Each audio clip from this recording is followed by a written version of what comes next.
In 2001, weeks after the attacks on New York City and on Washington, and frankly, the attacks on all of us, attacks that perpetrated, and they were perpetrated by the Islamic fundamentalists, Mayor Rudy Giuliani visited Israel to show solidarity with terror victims. I sent my plane because I backed the mission for Israel 100%.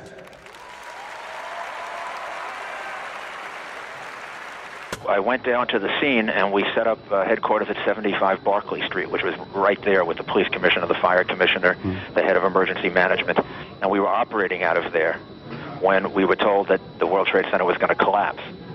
And it did collapse before we could actually get out of the building. So we were trapped in the building for 10, 15 minutes and finally found an exit and got out, walked north, and took a lot of people with us.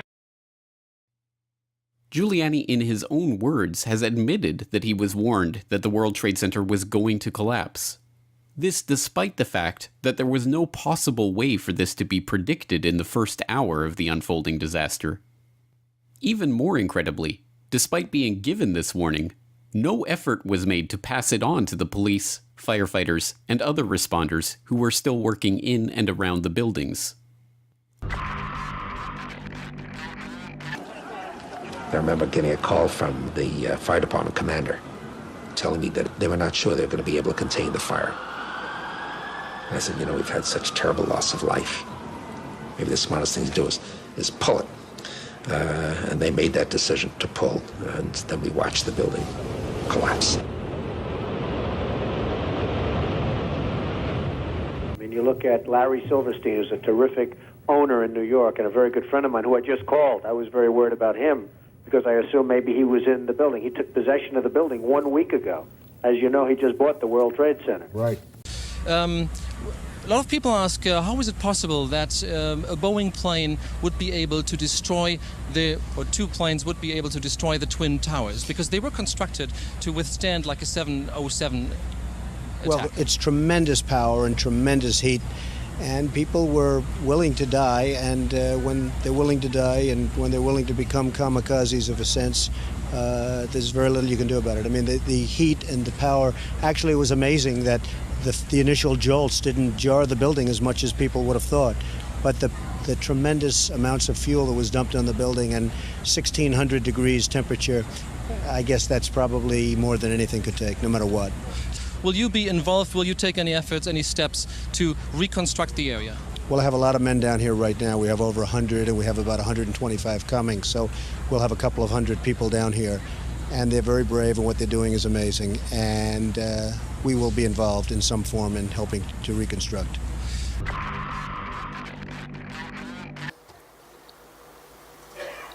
The building is going to contain not 2 million feet, but 1.7 million. And that's one of the sacrifices we have to make. I said, let's make it, and let's get on with it. And so, next thing you know, we've got the designs of a building. And the first design meeting was in April of 2000. And construction began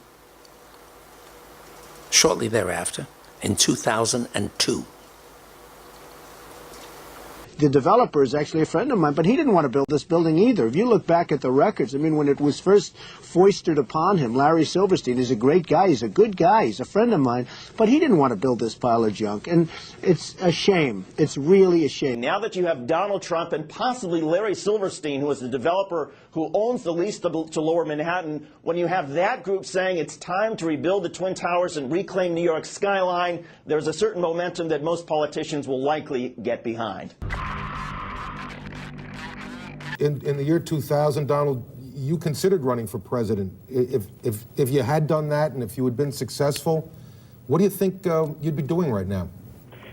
Well, I'd be taking a very, very tough line, Alan. I mean, you know, most people feel they know at least approximately the group of people that did this and where they are. But boy, would you have to take a hard line on this. This just can't be tolerated, and it's got to be very, very stern. This is, as you and I were discussing before, Alan, this was probably worse than Pearl Harbor. Many more people are dead, and this country is different today, and it's going to be different than it ever was for many years to come. The document was effectively a charter of the Project for a New American Century, a neoconservative think tank in Washington.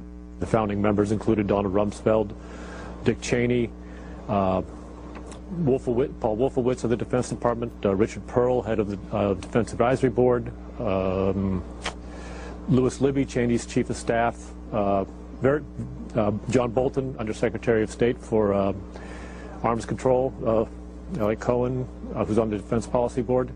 Much of what these men wanted is coming true. They urged that the U.S. abandon the anti-ballistic missile treaty. It has. They wanted establishment of more permanent U.S. military bases abroad. That is happening in the Philippines and in Georgia and will likely happen in Iraq.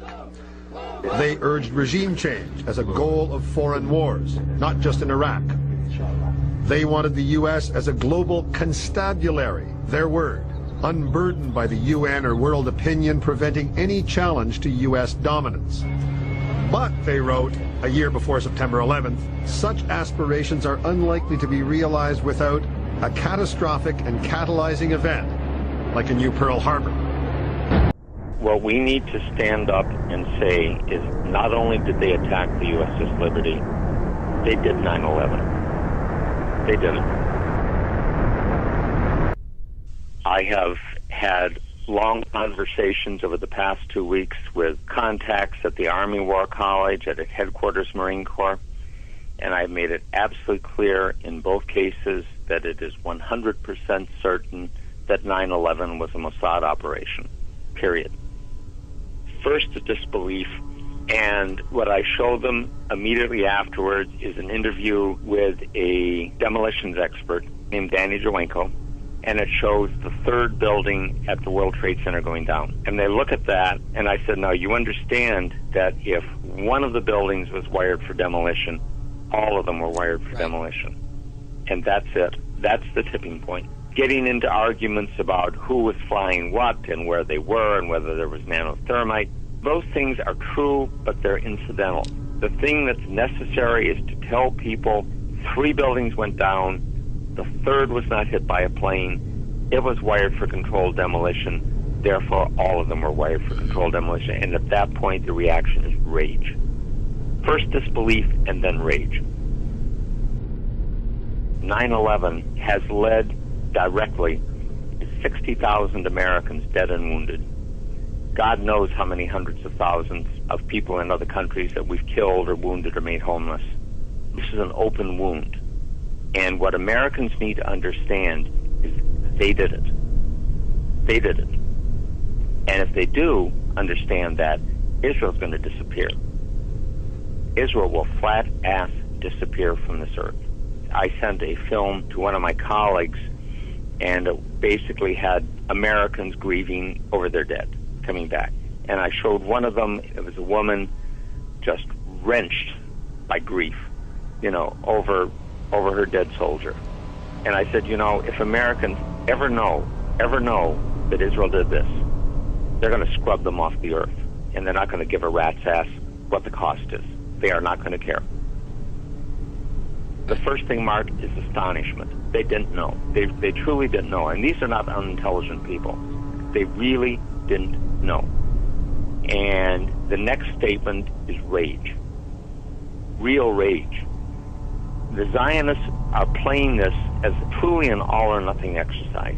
Because if they lose this one, if the American people ever realize what happened, they're done. The military has not been bought. The military is loyal, but it has not been bought. And if it ever understands this, really, really deeply understands this, and this is what I got when I put some of these things to the Army War College and to Headquarters Marine Corps, I mentioned to a contact at Headquarters Marine Corps, I said, they did 9/11. And it was, you don't mean it. I said, absolutely. And if they ever understand that, these people are history. Completely shocked. Unbelievable. Right, that's the view from the Palestinian side. Joining me now here in the BBC World studio is the former Israeli Prime Minister Ehud Barak, who's in London at the moment. Mr. Barak, welcome to BBC World. First, your reaction, having heard what's happened. At least 4 planes have been hijacked, and there may be more. The world will not be the same from today on. I don't know who is responsible. I believe we will know in 12 hours. Bin Laden sits in Afghanistan. There is a source of who else terror. Can you identify, though? Because we're not saying he's responsible for this necessarily. No, we don't say that he's responsible. Every simple step, crossing borders or going on a plane or on a ship, will become more complicated. It's a time to launch a operational, concrete war against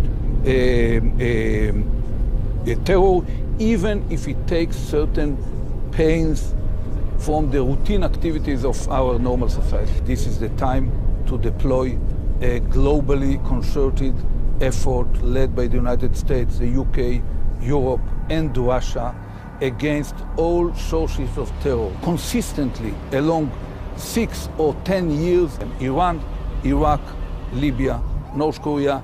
This is the only way. Without this clarity of purpose, there will be no world order, no world order possible.